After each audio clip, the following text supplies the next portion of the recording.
History is full of weird stuff. Some things are so strange, they make our heads spin.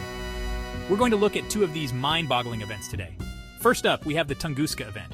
It happened in 1908 in Siberia. Imagine a huge explosion that flattened an entire forest. But here's the kicker. No one knows exactly what caused it. Next, we'll boogie on over to the dancing plague of 1518. Picture this. People in Strasbourg suddenly start dancing, and they can't stop. For days. These events are more than just weird stories. They show us that the world is full of mysteries. On June 30th, 1908, something big happened in Siberia. At 7:17 a.m., the sky lit up. Then came a massive explosion. It was like a giant firecracker went off in the air. The blast was so powerful, it knocked people off their feet 40 miles away. It flattened 770 square miles of forest. That's bigger than New York City. Trees were knocked down like dominoes. The blast was felt as far as Britain. Eyewitnesses reported seeing a fireball in the sky. It was brighter than the sun. Some thought it was the end of the world. The explosion created a mushroom cloud that rose miles into the air. Strangely, there was no crater found. Scientists estimate the explosion was about 1,000 times more powerful than the atomic bomb dropped on Hiroshima. So what caused this massive kaboom? Well, that's the million-dollar question. Scientists have been scratching their heads over this for more than a century. The most popular theory is that it was a meteor or comet. Some scientists think it was a comet made mostly of ice. They say it exploded in the air before hitting the ground. That would explain why there's no crater. Others believe it was an asteroid. Either way, it would have been about 60 to 190 feet wide. But wait, there's more. Some people have wilder theories. One idea is that it was a mini black hole. Another theory suggests it was a UFO crash. Some even think it was a death ray tested by inventor Nikola Tesla. One of the wackiest theories is that an alien spaceship blew up while trying to save Earth from a meteor. While these far-out ideas are fun to think about, most scientists stick to the meteor or comet explanation. After the big boom, it took a while for anyone to check it out. Siberia is huge and mostly empty. The first expedition didn't happen until 1927. That's 19 years later. When scientists finally got there, they were amazed. The forest looked like a giant had played pickup sticks with the trees. The expedition leader, Leonid Kulik, expected to find a big crater, but there was nothing.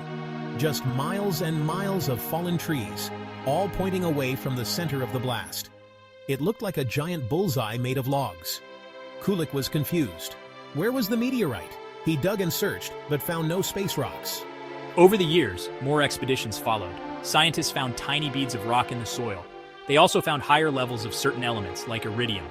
In 2013, scientists found a small lake called Lake Cheko, about 5 miles from the blast site. Some think this might be where the meteor hit. Even after more than 100 years, the Tunguska event keeps us guessing. Now let's shimmy over to another bizarre event. The year was 1518. The place: Strasbourg, France. One day in July, a woman named Frau Trophea started dancing in the street. No big deal, right? Wrong. She kept dancing for days without stopping. But here's where it gets really weird. Other people started joining in. Within a week, 34 people were dancing non-stop. By the end of the month, there were 400 dancers.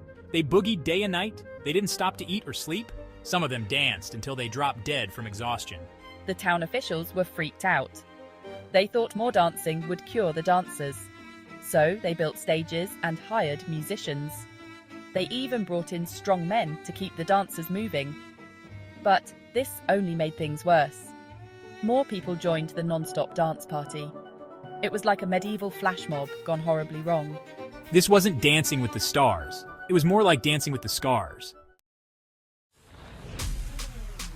The symptoms of the dancing plague were bizarre. It started with one person. They would suddenly start to dance. Their moves weren't graceful.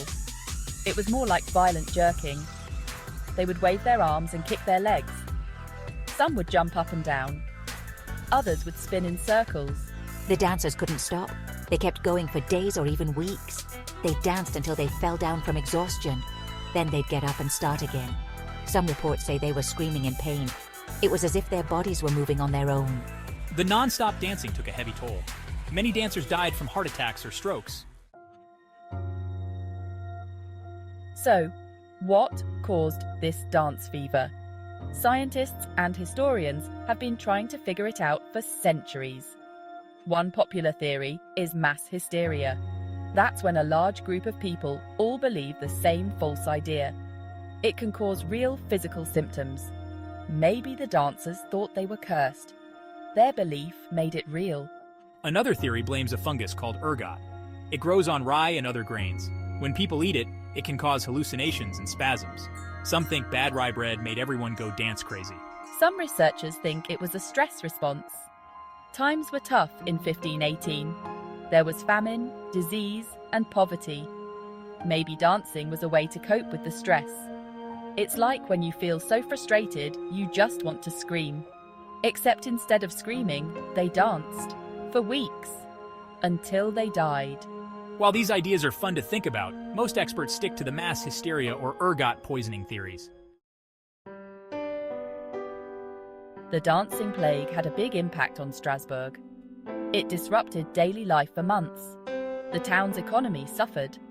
Fields were left unharvested as farmers danced instead of worked. The death toll was high. Some estimates say up to 400 people died. But the impact went beyond Strasbourg. News of the dancing spread across Europe.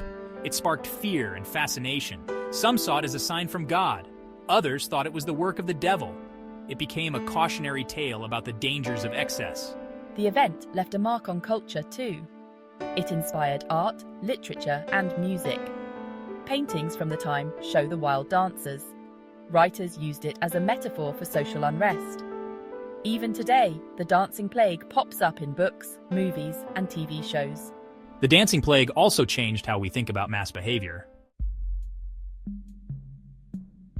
So there you have it, folks. Two of history's wildest unsolved mysteries. The Tunguska event, a cosmic kaboom that flattened a forest, and the dancing plague, a boogie-woogie breakdown that rocked a town. Both events left us scratching our heads and wanting more. These mysteries show us that history isn't just a bunch of boring dates and names. It's full of weird, wild, and wonderful stories. They remind us that there's still so much we don't know about our world and ourselves. Why do we love these unsolved mysteries so much? Maybe it's because they fire up our imagination. They let us play detective and come up with our own theories. Or maybe it's because they remind us that the world is still full of surprises. Even with all our science and technology, some things remain unexplained. And who knows? Maybe someday we'll solve these mysteries.